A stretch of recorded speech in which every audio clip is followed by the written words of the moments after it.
Okay, so I think we'll make a start. My name is Peter Gray. I'm the director of the Institute of Irish Studies at Queen's University Belfast.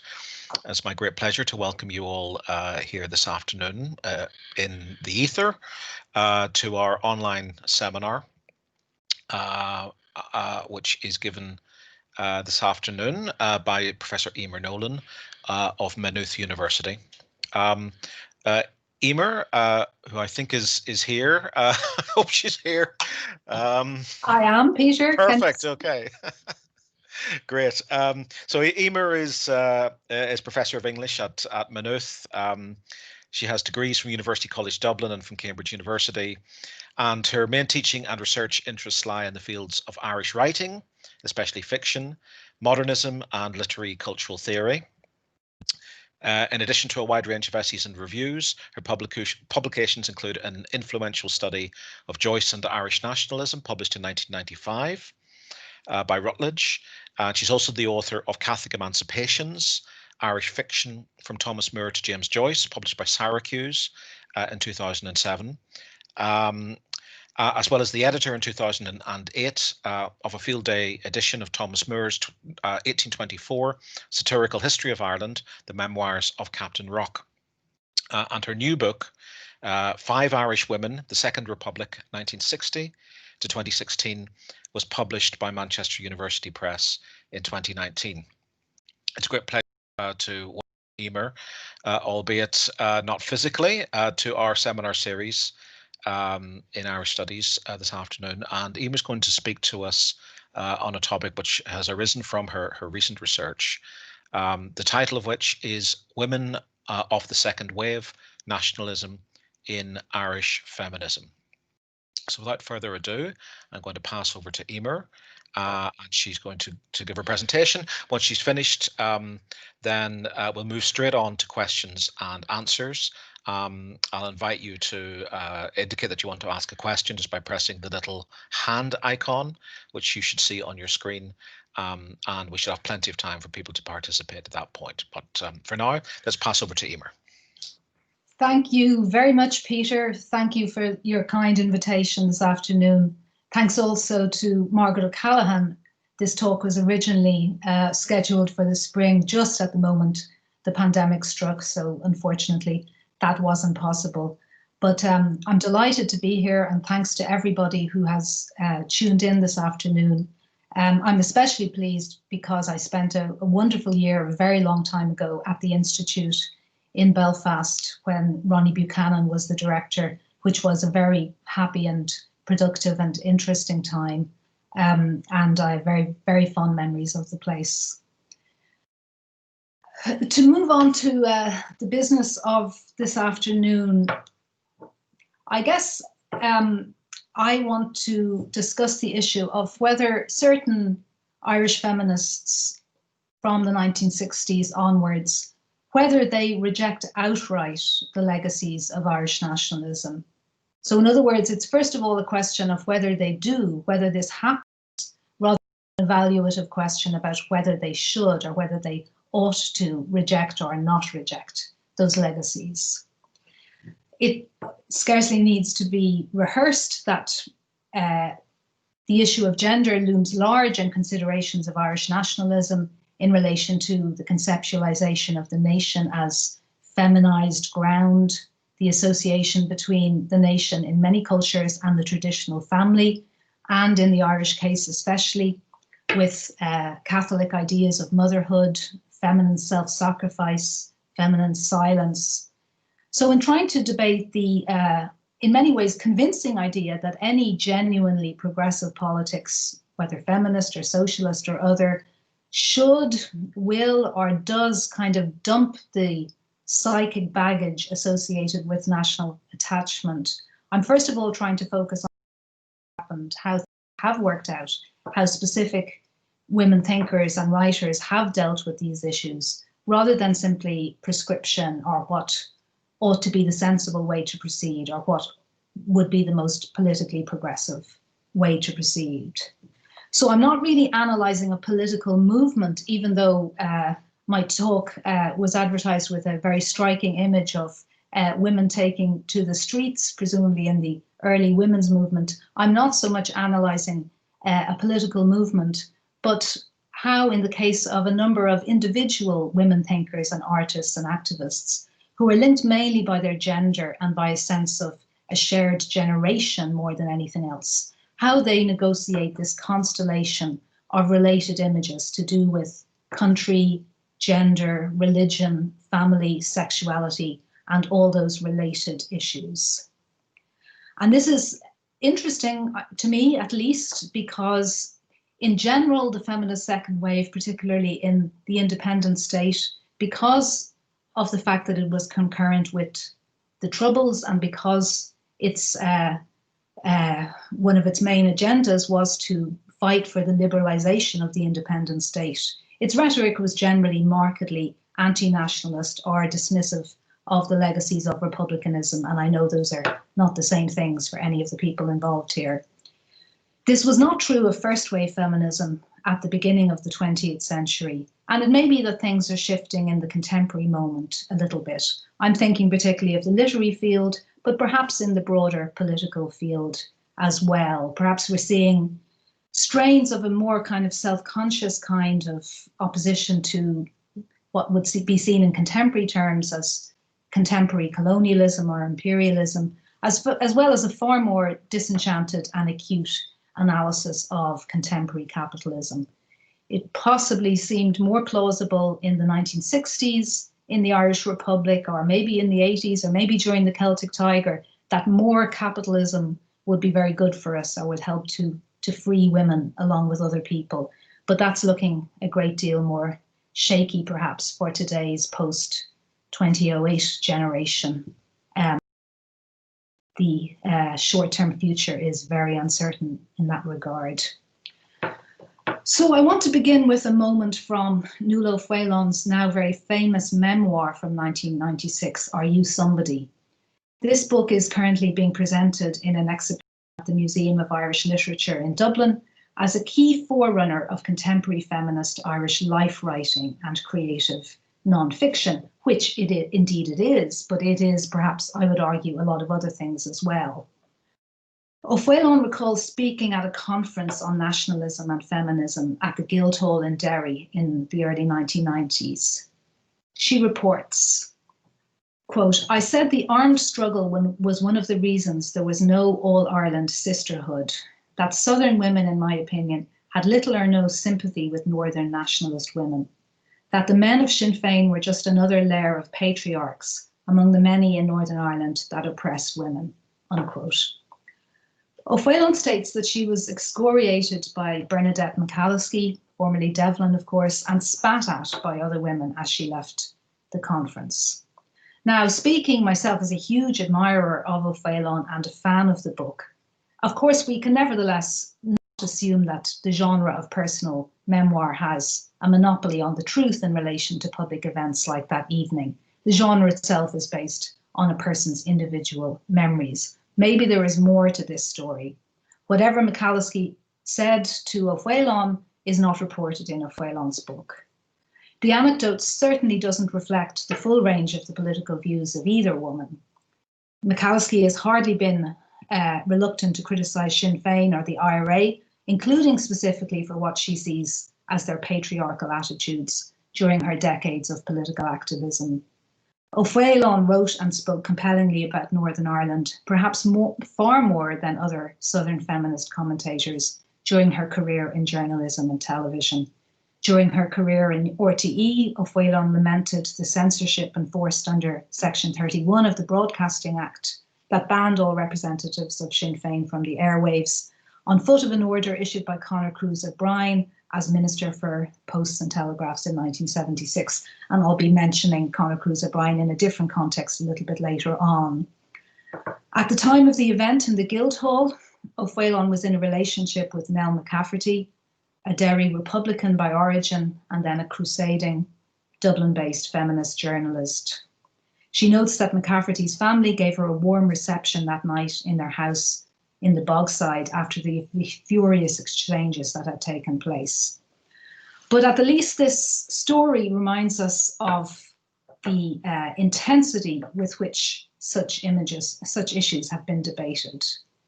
And in that vignette, we might provisionally take Ó Fhéileán as a spokesperson for a certain Southern rejection of Northern militarist republicanism, and assume that this corresponds to a kind of post-nationalism and hostility to kind of Catholic identity, not just in a religious sense, but in a broader sense as well.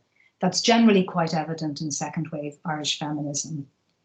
However, such a judgment, in my view, depends on a series of some kind of partial interpretations of the complexities of the issues, and in some cases, perhaps some misinterpretations. Of course, it's the case that anyone who considers the history of women in Irish history or politics confronts a key question. Have women held an especially lowly or degraded place in the Irish nationalist or Republican worldview or imagination, historically or more recently, in independent Ireland as in the North?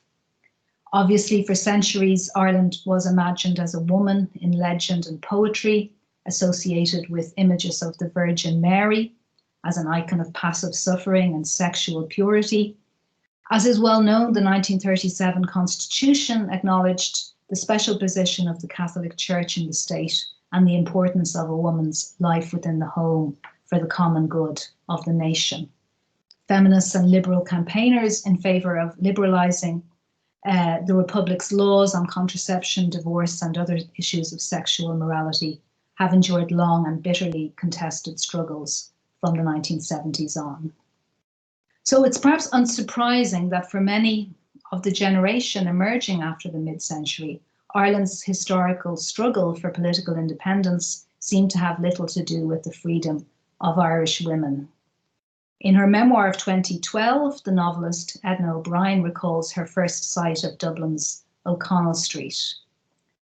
Opposite Nelson's Pillar was the General Post Office, I'm quoting, where the men of the 1916 rebellion had raised their flag, but were soon overwhelmed and executed in Kilmainham Yard. Further along, a statue of Daniel O'Connell, the Catholic emancipator, an iron man in a black iron coat with iron angels guarding him. But I was finished with all that, with history and martyrs and fields being, as I believed, on the brink of daring emancipation, unquote. So she's talking, this country girl in her thin coat, looking at the neon signs on O'Connell Street, imagining her own emancipation will be of a very different kind. Mary Robinson, on her election as the first female president of Ireland in 1990, exactly 30 years ago, hailed the women of Ireland, Maná na hÉireann, who, in choosing her, instead of rocking the cradle, had rocked the system, had stepped out from the faded flags of the Civil War and voted for a new Ireland. So herself speaking some 30 years after the scene O'Brien describes, Robinson too associates the liberation of Irish women and the citizens of the Republic of Ireland generally with the willingness to lay aside earlier conflicts in and through which the definition of the 20th century nation had been drawn. However, feminism, the Irish women's movement, has not consistently simply been at odds with nationalism and republicanism in Ireland. Some still take a different view of disputes about the foundation of both states on the island in 1922. And as scholars have turned to the project of recovering the neglected histories of Irish women, often now in the context of the decade of commemorations, but lots of this work underway much, much earlier for several decades, it has become clear that many early 20th century first wave Irish feminist thinkers were as profoundly committed to nationalist anti-imperialism as they were to campaigns for female suffrage or other campaigns. Republican women were to some extent caricatured in the Irish Free State as the die-hard, ultra-conservative widows or other relatives of the lost martyrs of the Irish Revolution. In fact, they consistently criticised the independent Irish state, or some of them did at least, for its failure to live up to the political ambition of the 1916 proclamation. Louise Ryan and Margaret Ward point out that while Irish nationalism has certainly been sexist, this has not necessarily precluded the involvement of women in nationalist movements. And they argue that, quote, "We must distinguish between how women have been represented in national histories and cultural and symbolic repertoires, and how they have actually negotiated and challenged their roles and contribution to nationalism. While nationalist symbols, images and texts have continued to depict women within a narrow range of cultural stereotypes, women's roles within nationalism have been and continue to be diverse, multifaceted and dynamic. And I'm particularly drawn to how Ryan and Ward there necessarily oppose representation, symbols, images and texts, and how they are trying to articulate the opposition between all of that and women's agency, women's negotiation with these images. And I think that's extremely interesting, that stereotypes of Irish identity and feminine identity are very important to a number of female Irish activists and writers. But what do you do when your identity is to some extent a stereotype, whether it's a stereotype imposed on you or whether it's a stereotype that you have to some degree internalized? And I think this is kind of the difficult psychic terrain of identity politics, of course, in general, and the kind of intersection between feminism and nationalism. But in short, we don't tend to find in that period women who would have declared with Virginia Woolf, as a woman I have no country, as a woman I want no country, as a woman my country is the whole world. As Constance Markovich summarised her own view in 1909, no one should place sex before nationality or nationality before sex. Even when contemporary Irish women are seeking, out particular emotional or ideological affinities with politicised women from history, it still remains the case that, in the words of Margaret O'Callaghan, quote, "The story of Irish women is part of the complex story of partitioned Ireland's self-fashioning and the relationship of cohorts of people within that society with their own pasts and the pasts of their parents. It is at the heart of the story and not an addendum to it," unquote. Edna O'Brien's fiction and memoirs clearly show that she was never, in fact, to be finished with Ireland and its history, martyrs and fields. In her memoir, O'Phelan dwells in most detail on how the fathers of her childhood, the patriarchs of her childhood, including her own father, were intensely conscious of being the inheritors of a new state that the previous generation had struggled to create. And for good or ill, she believed that this shaped nearly every dimension of her early experience: sexuality, family life, education, politics. For McCalliskey, clearly, the legacies of socialist and feminist republicanism remain absolutely relevant, especially in their capacity to present a better notion of what she calls, in a fine film by Lelia Doolan, Bernadette Notes on a Political Journey, what she there calls human community and interrelatedness, and that this is something altogether superior, in her view, than the notion of these things that obtains generally in contemporary consumer capitalist society. And so while, provoked by the centenary of Easter Rebellion and the revolutionary period, there is widespread interest now in recovering the history of women of the revolutionary period. Well-known names such as Markovich and previously understudied figures like Hannah Sheehy Skeffington, Dorothy McCardle, Margaret Skinnader and others. It's maybe interesting to ask as well whether feminist scholars are interested in returning to this moment simply to include female participants or witnesses or victims. Do they seek to remain kind of disinterested or neutral when it comes to assessing the political choices of these women? Or would they wish to suggest that women had a stake in all of this, in the rebellion or in the revolution more generally, qua feminists? These questions are relevant, in my view, to any consideration of McCalliskey and O'Phelan's lifelong self-reflective commitments to socialism and republicanism. And I do think this is actually a fair description of O'Phelan as well as of McCalliskey, although this is not what is generally stressed about her work. The connections between those things and feminism in Ireland. So to say again, these questions of cultural or psychic belonging, these questions of stereotype, involve the terrain of the unconscious, the imagined community of the national, often seen as overwhelmingly regressive, and especially so for Irish women. In relation to Ireland, Claire Wills has proposed that because of the understandable hostility and the rejection of the trope of woman as nation, it has fallen to artists and other kinds of writers to explore the hidden forces within the culture, which, quote, find expression in these symbolic ideas and fantasies. She argues that it is Irish women's creative as well as their critical work that has most extensively explored the symbolic meanings of femininity, the female body, and, quote unquote, the covert aspects of sexual, cultural, and political identification. So Wills urges us to be wary of the idea that we can have some kind of secular and enlightened form of representation or of politics that dissolves the realm of fantasy and myth, whether from the outside or whether on the inside of the self. Wills states, there is no simple division between fantasy and a core of experience, because events and experiences are themselves bound up with fantasy. And this is especially true in relationship to gender and sexuality.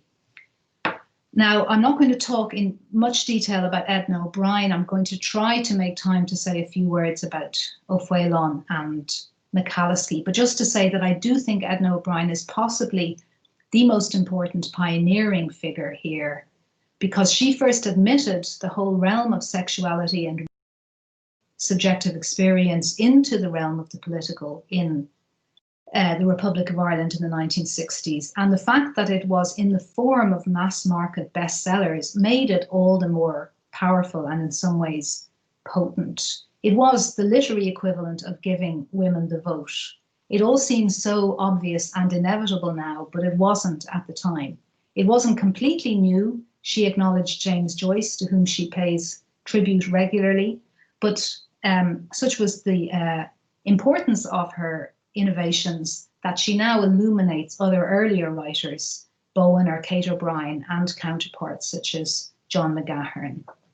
She is a writer in whom these various conjugations of the psychic force of sexuality and the incessant attractiveness of a romantic heritage, indeed of Catholicism and of the legacies of a heroic Irish literary tradition, are never settled or sorted. She also belongs to, a pivotal moment, technically a pre-feminist moment in the early 1960s. But as I say, I'll make a few more detailed remarks about O'Faolain and then McCallasky. It would seem to cut the story short, unfortunately, we have to.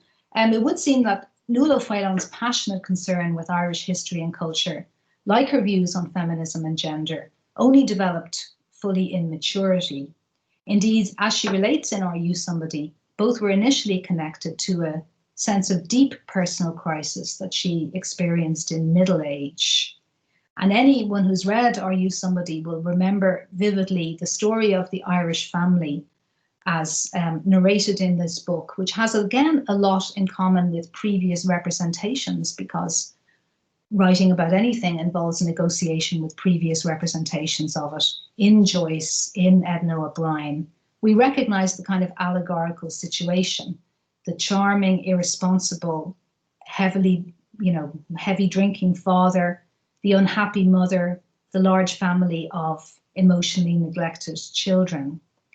But it's important to note that in her analysis of what went wrong in her own family and in her own childhood, Nuala O'Faolain does not really call for kind of more modernity in this situation. She sees her father, who was a journalist and a writer of a very popular gossip column or kind of society column, as belonging to the generation and to the style of someone like Gay Byrne or Charlie Haughey, absolute monuments of the day, of course, in his personal behaviour, unfortunately tending rather more towards Haughey than Byrne, but that she saw him as someone who had lost, as he had abandoned his Irish language name, had lost the sense of national idealism of the generation before hers. And this was actually something that she sought to go back to concurrently with feminist awakening in her own life. She was inspired to return to the country when she took up the position in RTE, which later became incredibly important presenter of such programs as the Women's Programme, which were really vital arenas of debate. She realized how much of it was unknown to her, which had actually not been available to her, rather than because of its familiarity.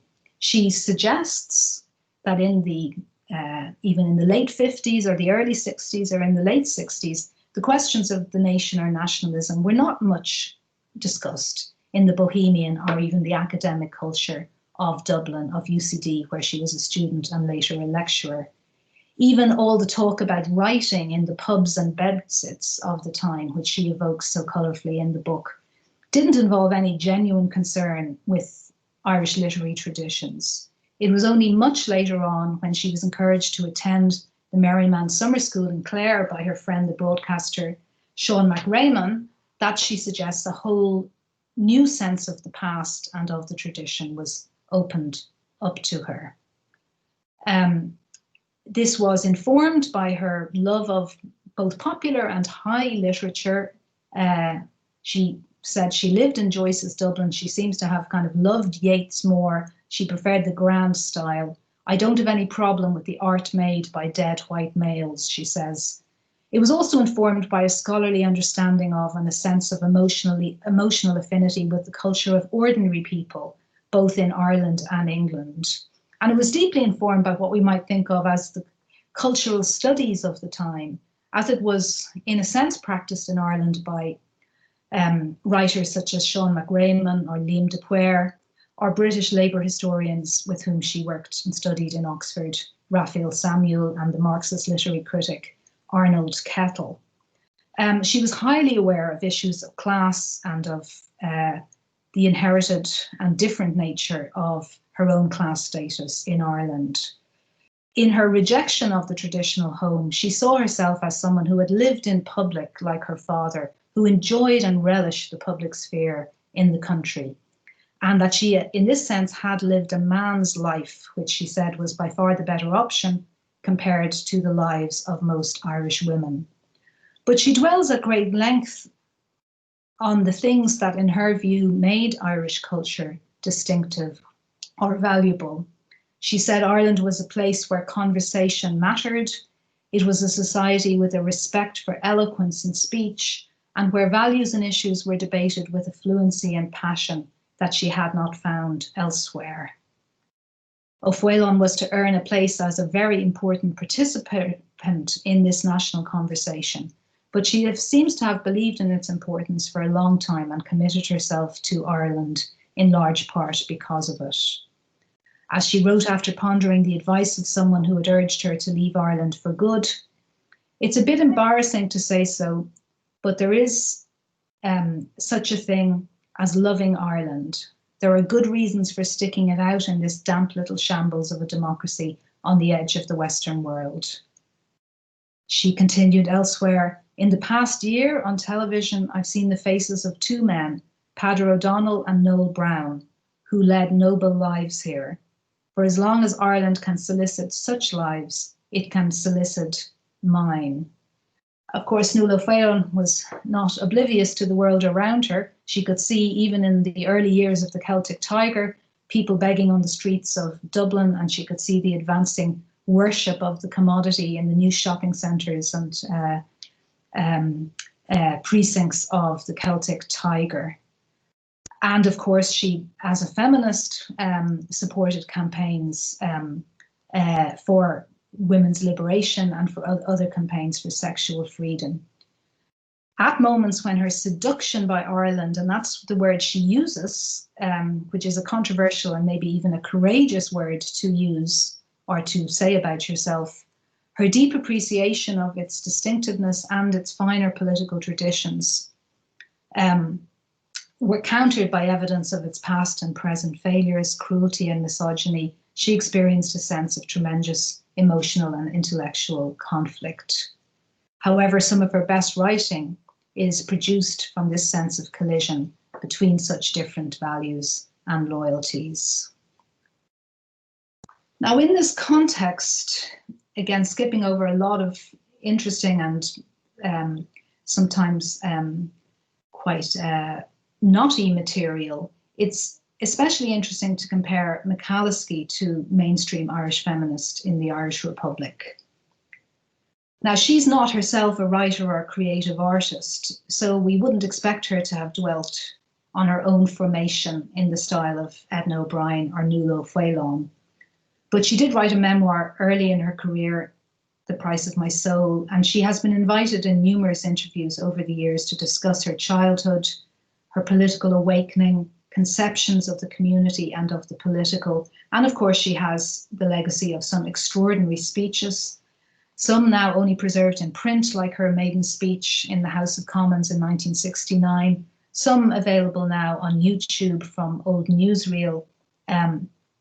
She is, in my view, the most important female contributor to a tradition of Irish nationalist political rhetoric and the outstanding speechmaker of that period in the 1960s and into the 1970s in the North. It's clear from these sources that McCalliskey conceptualizes family, community, and nation in radically different ways to some of the other women associated with Southern feminism. Her fundamental worldview is that of an egalitarian socialist. Thus, she belongs to a strand of feminism far less focused on individual self-liberation or self-expression or social advancement than most of the versions of feminism which have been more prominent in Ireland and in Western feminism generally. Now, this is not to say that other feminists are not also highly aware of social injustice or critical of capitalism, but the varieties of feminism they represent are just that little more vulnerable to being co-opted by the marketplace, freeing women to be autonomous workers and consumers, but not enough perhaps beyond that. Devlin presents a political awakening and a personal awakening that doesn't result simply in personal autonomy. And in that there is actually a trace of the kind of narrative that O'Fhéileán also elaborates on in her life writing. Devlin's background obviously is completely different from a working class Catholic background in County Tyrone in Cookstown. Her father was of traveller background and the son of a road sweeper. Her mother's family were very conscious of their own social respectability and they didn't approve of this match. So the first experience of community or of class solidarity that Devlin describes in her memoir is entirely negative. They achieved pariah status both within the extended family and within the community. They would have been poor anyway, but now they were also cut off from community support and family. And some of the support they received was across sectarian lines. It was eventually a number of Protestant county councillors that enabled the family to secure a council house. So there's no obvious romanticisation in her memoir of communal solidarities based on religion or class. These things have to be constructed and they have to be built. But it's completely at odds with that idea of the Irish family elaborated by O'Brien or O'Fhéileán or Joyce. The family, thrown back on its own resources, becomes a loving, self-reliant unit pitched against the world.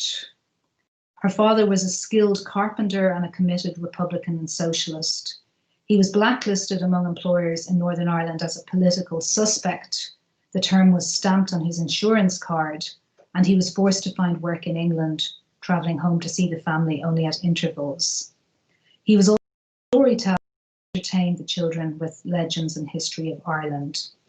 Devlin said that she was surprised that at school you had to learn about Vinegar Hill or the decline of the Irish linen industry. I hadn't realised this was history. It was something I had always known, from hearing it over and over again as a bedtime story. She asserts that her parents' marriage was a model of mutually respectful cooperation and the entire family, quote unquote, a very democratic assembly. The parents wanted the children to think for themselves and great store was put on education and learning. The basic principles were summed up by her mother, and this is from Lelia Doolan's film, quoting McCalliskey. You were brought up to believe there was nobody better than you, and you were also brought up to believe there was nobody worse, unquote. That is to say, self-assertion and equality were both stressed. When Bernadette was just 9, her father had a heart attack during one of his journeys back to England and died. He was just 46 years old. In the wake of this calamity, Devlin states that he became an idealized figure and his values, mediated through her mother, were simply part of your life. So in this case, deprivation and discrimination cause real damage, but they also strengthen solidarity and resilience. This particular traditional family is based on emotional empathy and support. The daughter, one of a large number of girls with just one brother, does not conceive of an individualistic escape from the suffering evident in the house, or even from the damaged, imperfect, prejudiced community. Irish history and mythology are associated with the loving and revered paternal figure, but they're archaic and at a remove. Any notion of a homeland is hopelessly distant. In the meantime, this is a female-dominated family in which it is assumed that the girls can manage everything that can be done. And we can see the legacy of this if we think of Devlin's rhetoric on the barricades, the pragmatism, the leadership, the getting on with it, and the clarity, the principled clarity of those speeches. Many would say that her heroic moment was in Westminster in 1969, or in the early days of the civil rights movement in Derry until Bloody Sunday and its aftermath. And this part of her career would later be overshadowed by the history of violent conflict in Northern Ireland. Conor Cruise O'Brien, again in his book States of Ireland, suggests that the radical young protesters, Devlin, Eamon McCann, and people from People's Democracy, they were to be blamed for provoking the Unionist state and the British government into the coercive measures that then led in turn to the revitalisation of the IRA. O'Brien, in effect, cast Devlin in particular, the most conspicuous figure on the barricades, as he put it, as an irresponsible female idealist, one who was indifferent to the suffering and chaos that might result from her own resistance to the law. So we find an ancient stereotype that associates the woman idealist with the community, and she was known in terms of a Catholic saint, Saint Bernadette of the barricades and all of this. And we see also the other side of this stereotype, that this naturalizes radicalism as something that women are inclined to, but yet it's not something which can really be at the heart of the political order, and that it is too threatening for that.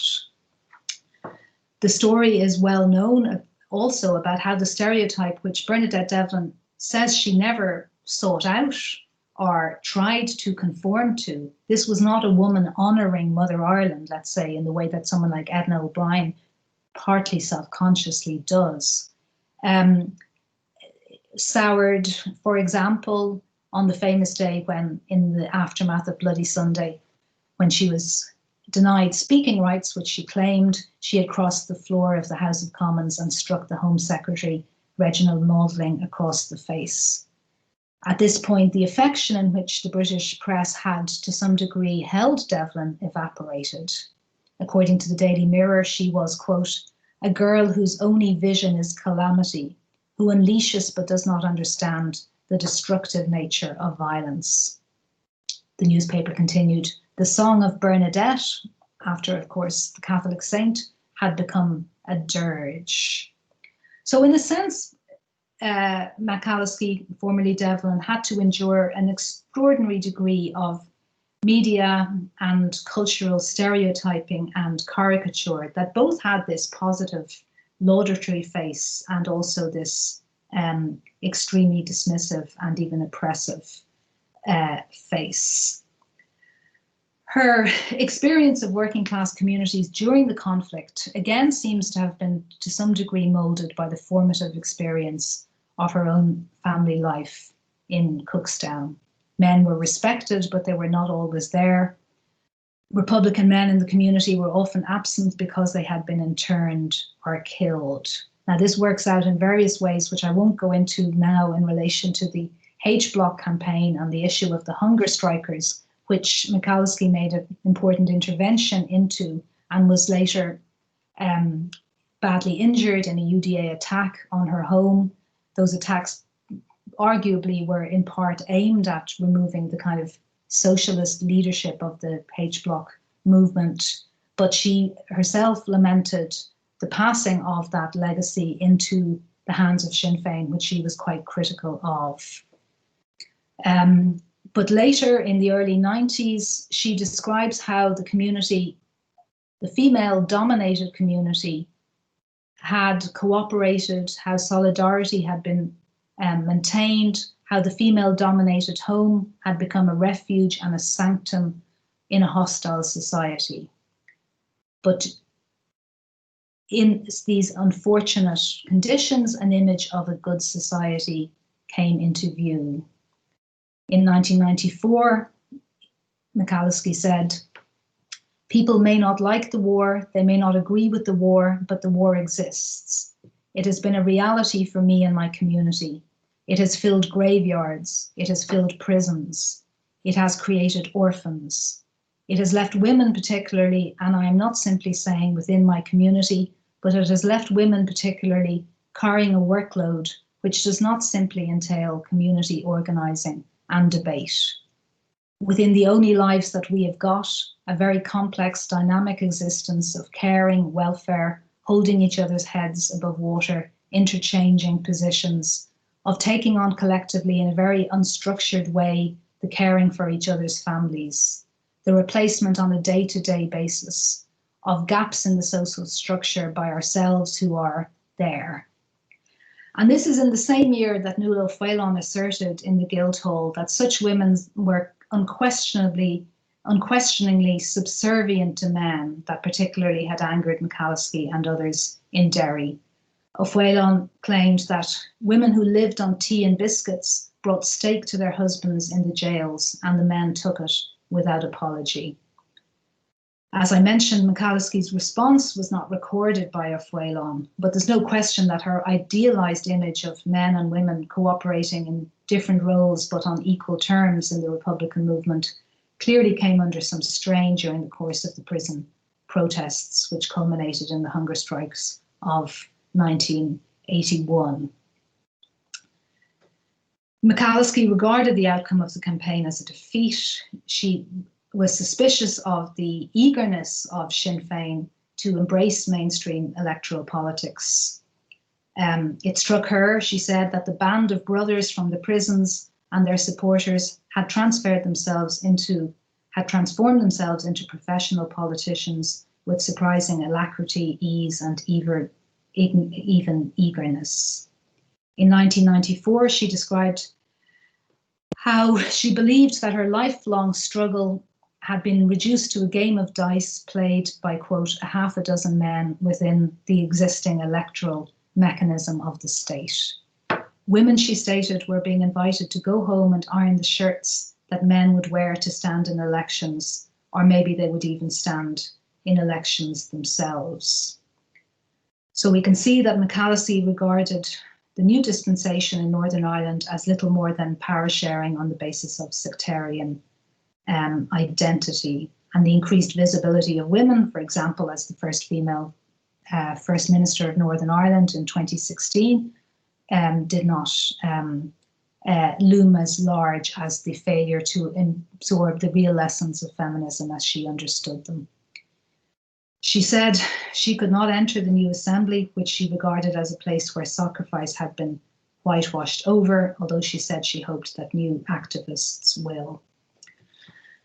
Now, I'm going to return to this idea of the female idealist and the way in which the female activist absorbs and challenges these stereotypes of being either too weak or too strong, putting up too radical opposition to the way things are, or the opposite.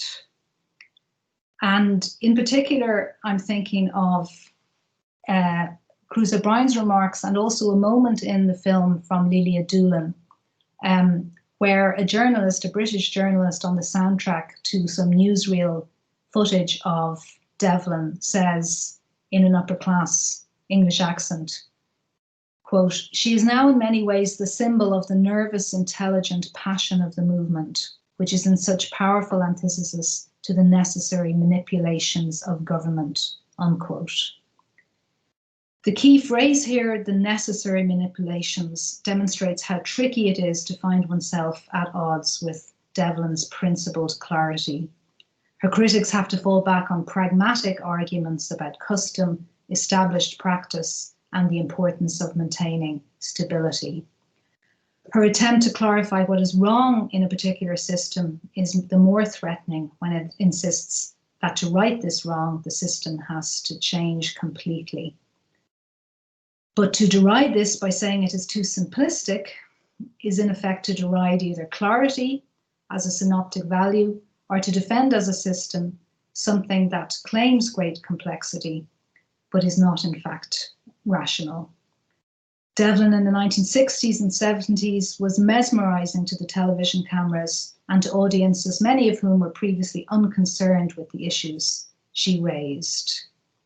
But things evolved in later decades and she became far more out of step with mainstream feminist opinion and certainly mainstream Irish opinion in general. She could never have approximated Robinson's popularity, for example, in the 1990s.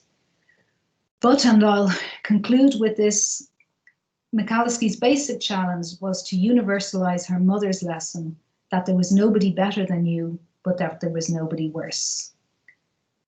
That is perfect equality, even if it cannot be achieved, and of course it has not been achieved. Perhaps it is not achievable, but is surely the lodestar to which all our politics should tend. I'll leave it there. That's by no means the end of the story, especially in relation to Michałowski, but maybe people who possibly know more about it than I do might be able to pick up on some of that. Thanks, Peter.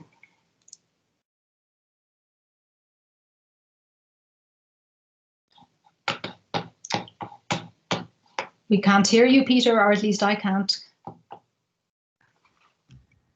It's that Zoom Teams unmute yourself moment. Emer, thank you very much for that fascinating paper. I'm sure there'll be lots of questions. So without further ado, if you're happy, we'll move straight into inviting people to ask them. So if you'd like to ask a question, if you just press the little hand icon on your screen, and then I'll invite you to unmute yourself. So who would like to start?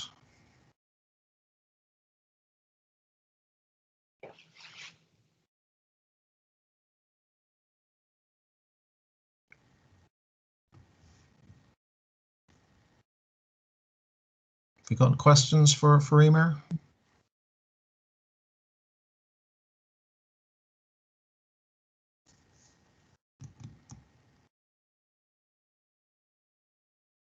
I can see a couple of hands, Peter. I don't know if you can see them. All right, sorry, there may be just a problem with my screen there. Emer, who can you see? I can see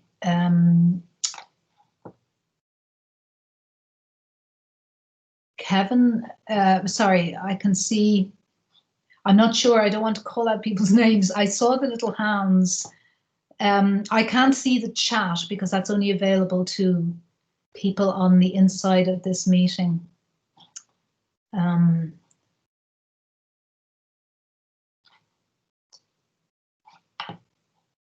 Okay, I think we may have kind of slight technical problem. Peter, Karen Elliott, I think, has raised her hand, and Michael McAteer, I think, has raised his hand. Okay, well, let's start with Karen. Sorry. I hope I'm not spotlighting anyone who innocently. I've just sent it in the chat as well. I was just asking how typical or how representative of northern and southern feminist attitudes were Michałowski and O'Phelan. Were they? It's very interesting to hear about these two individuals, and I'm wondering, did they represent other feminists in the north and in the south? Would that be a kind of a typical? I wouldn't say either of them were members of, let's say, the women's liberation movement as it would have been understood at the time. So they were both a little bit at odds with that, mainly because McCalliskey had started out in a different form of political activism that she considered consistent with feminism, but she didn't start out on a feminist platform. Obviously, the initial concerns were to do with civil rights and so on in the North. So I wouldn't say either of them are typical. Nuala Fhelan is not necessarily an activist, she's a journalist. So I wouldn't claim that they are representative. They're just unusually reflective and prominent. And I think it's also very interesting to look at them, particularly because of their fame and because even of their celebrity. The same would go for Edna O'Brien. There was something about these women that really kind of crystallized the issue of gender and nation in the public sphere that I think makes it particularly interesting to look at them. But I wouldn't necessarily say they were typical or they were representative. In many ways, they're not. In many ways, they're kind of maverick figures, even within kind of mainstream feminism. But I think if you looked at any individual person who has left that kind of testimony, you might find that, again, these negotiations with issues of identity and of the stereotype would probably be more prominent than we can recognize from simply looking at political campaigns. Okay, thanks, Karen. Michael, you're next. Just need to unmute yourself. Yes, can you hear me? Yes. Yeah. Okay. Michael, hello. Hi, Emer, how are you? Thank you so much for that. That was absolutely fabulous. I have an observation and a question. The observation concerns your quotation of Conor Cruise O'Brien writing on Bernadette McCalliskey during the early phase of the Troubles. And it reminded me very much of Yeats's poem on Countess Markievicz. In other words, on a political prisoner, in which Yeats castigates Markievicz for behaving in an unfeminine way and becoming politically active. And that's quite ironic, given that O'Brien castigates Yeats for being this very kind of right-wing nationalist, particularly during the 1930s. So it's a weird kind of line of continuity from Yeats to Conor Cruise O'Brien that I hear in that criticism of Bernadette McCalliskey, and perhaps also an interesting line of continuity from McCalliskey back from Markievicz to McCalliskey also, that there is a particular strain of feminism that you're actually describing here. The question regards historical revisionism and new wave feminism. Historical revisionism could be possibly dated as emerging in Ireland during the 1960s into the 70s. I wonder, have you any thoughts or reflections about the kind of trajectory of new wave feminism that you are tracing through these figures, and the emergence of historical revisionism, which to my mind seems to some extent at least to be very much accommodating with regards to feminism during the 1960s and the 1970s, but certainly would be at odds with some of the issues that you are. I just wonder, have you any thoughts on that? Yes, I mean we're talking in relation to the women's movement of, in its initial phases, a movement that was very strongly opposed by, custodians of the independent Irish state, who had seen the state as being bound up with Catholic identity. So it was an oppositional protest movement, and one that encountered fierce resistance. In a deeper sense, and from the retrospective decades, which of course the actors at the time wouldn't have enjoyed, we can see that in some ways it shared certain kind of cultural features with historical revisionism. The idea of the liberal self, the idea of the free market, of Ireland's future lying in opening itself up to the European Union or to global trade or to getting rid of the spectres of the national past. So in those ways, feminism proved to be in keeping with those kind of priorities of modernization and globalization. And I'm not saying that critically of the women's movement or of anybody else, but I'm saying that the resistance faced by the women's movement might, to a certain degree,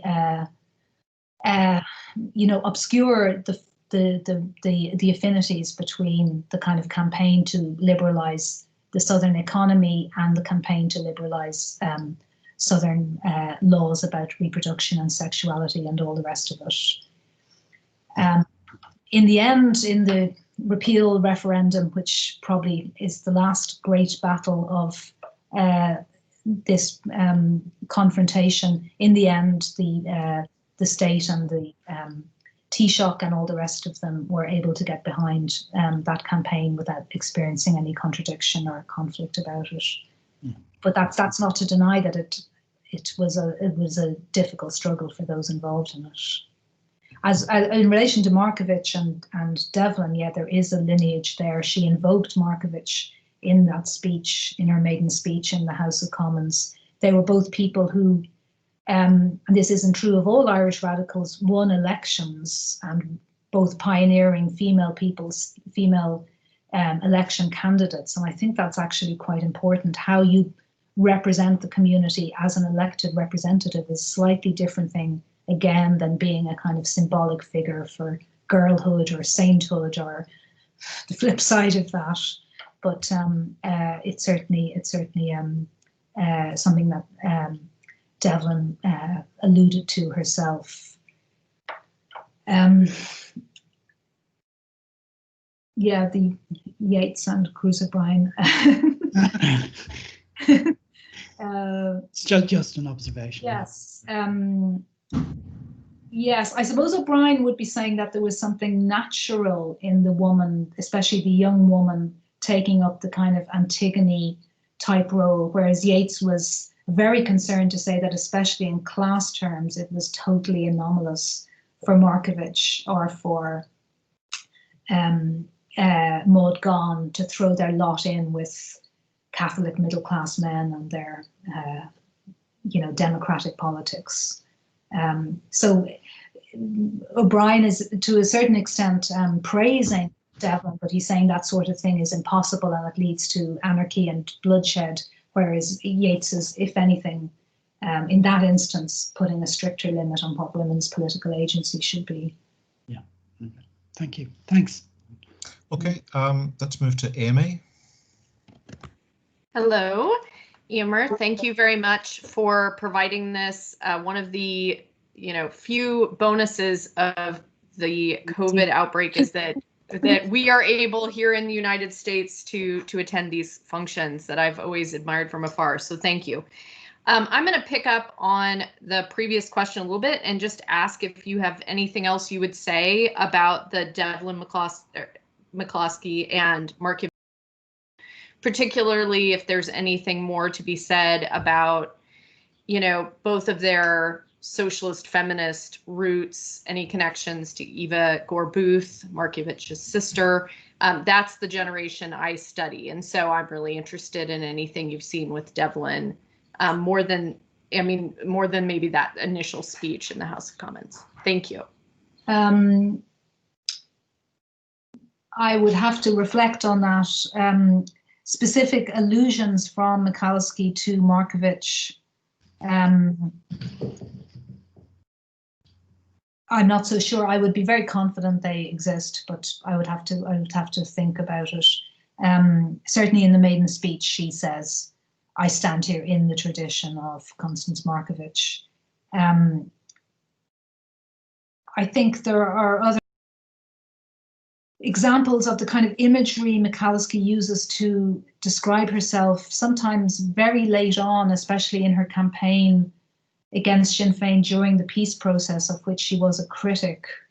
There are ways in which she casts herself as kind of rural, natural imagery, other potentially interesting things, but I could definitely have a think about that.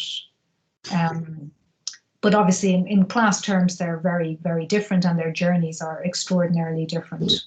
But there clearly is an identification between Mikulski and that generation. Wonderful. Thank you so much. Thank you, Amy. Do we have other questions? Anyone else like to raise their hand?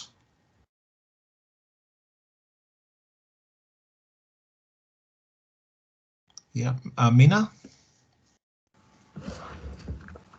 Thank you very much for this rich and wonderful lecture, and I'm very grateful to organizer Professor Gray for this opportunity to tune in. I'm from Belgrade, Serbia, University of Belgrade, and here we are in the process to establish the Irish Center, and thank you very much for this opportunity and for sharing your ideas. And my question is about future researchers and about maybe future perspectives or possibilities of researchers on nationalism and Irish feminism. Have you ever thought about that?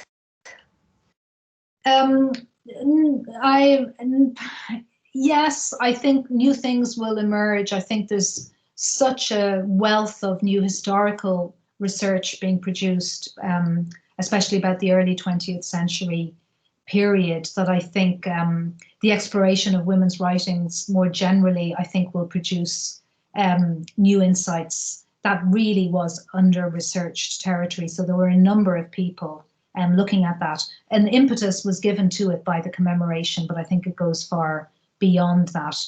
And I suppose in a way, then the second wave, deep hostility to discourses of nationalism might look a little bit different in a longer perspective. I'm thinking also of contemporary Irish women's fiction, your Sally Rooney's or Nisha Dolan's. They just have a slightly different take. They're, in my mind, very different in their attitude to historical questions to the generation, let's say, of Colin Tobin or Anne Enright. There is an evolution there. In some cases, they're not particularly interested in Irish history. They're more interested in kind of transnational kind of class analysis, although they wouldn't put it like that, of the conjunction of kind of feminist issues and political issues in Ireland. But I think that'll be very much something to watch. And I think it's very interesting to see this new generation of writers emerging that have a different sense of what the past is, not so much conditioned by the struggles of the 60s and the 70s and the up until nearly the present moment, important as those have been. Thank you very much. That was brilliant. Best of luck with your. Thank you. It's great. Thanks a lot. Studies in. Thank you for your question, Mina, and thank you for joining us. Thank you. Okay, do we have other questions? Anyone else like to participate? Catherine? Oh, hi. Hello.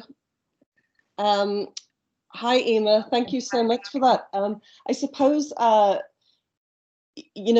couple of things come to my mind in hearing you talk. One is that incredible kind of the emotional dynamic of hearing about the autobiographical voice.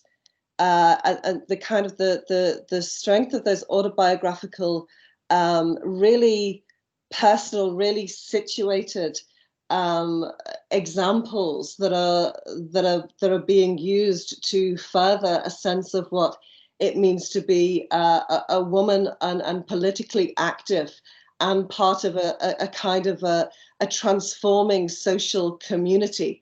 Under really difficult conditions, and and I suppose that your talk and certainly that your broader the book really raises a kind of sense in which Irish feminism, being situated in that kind of pre-revolutionary, post-revolutionary, and then of course kind of that post 1968 moment, and so that there's so much really from the kind of the dynamic of Ireland to be considered there, and that constant kind of reflections back. I mean, we've heard about Markovitch and all that, looking back to that early wave of Irish feminist activists, political activist writers.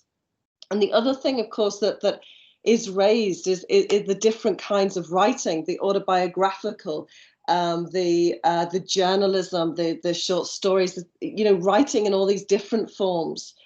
And I suppose I wondered, in terms of situating it in a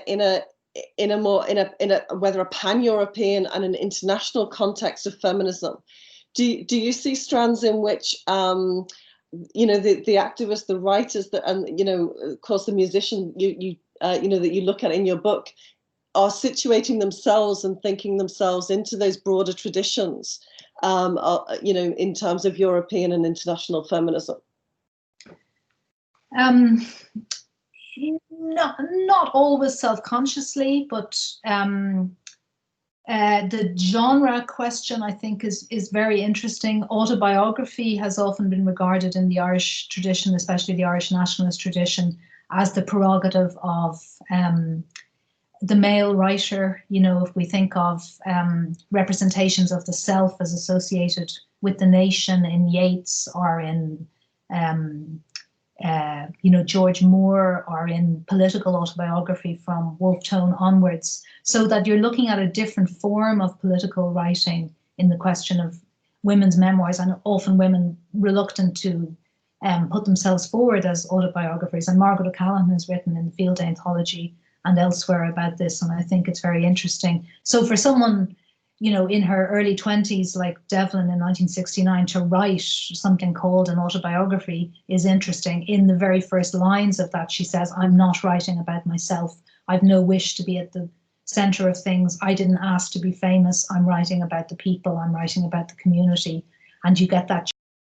And it's very interesting when even you get the classic emergence of a kind of confessional narrative with Nuala Fhuillán, that actually it's not that either. It's a very tentative thing, and that might be for negative reasons to do with a fear of self-assertion or not having acquired that sense of masculine kind of authorship or authority. But it's also because she's reluctant to give up on the politics of the community. In the case of Fhuillán, it's not a very big leap, but she's certainly very much bound up with British cultural studies and cultural history, and she talks a lot about that.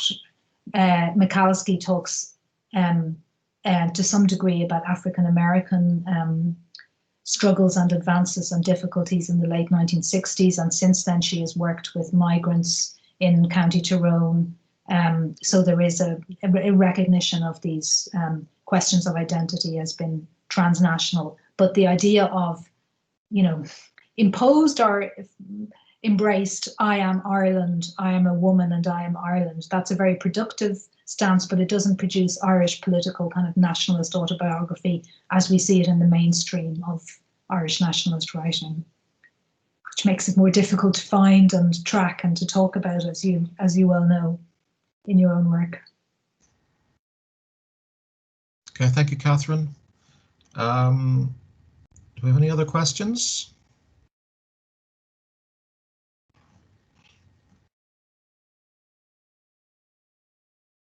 Just waiting to see if there are any other hands going up.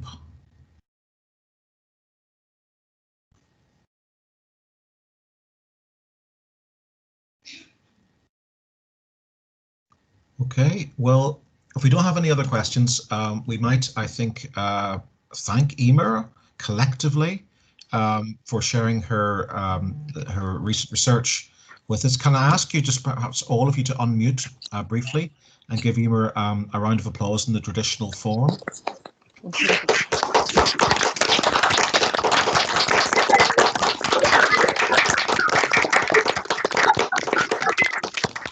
And I'd encourage you, if you haven't done so already, to go out and buy Emer's book and follow up on these really important and classic stories. Afraid nobody's going to go out and buy it.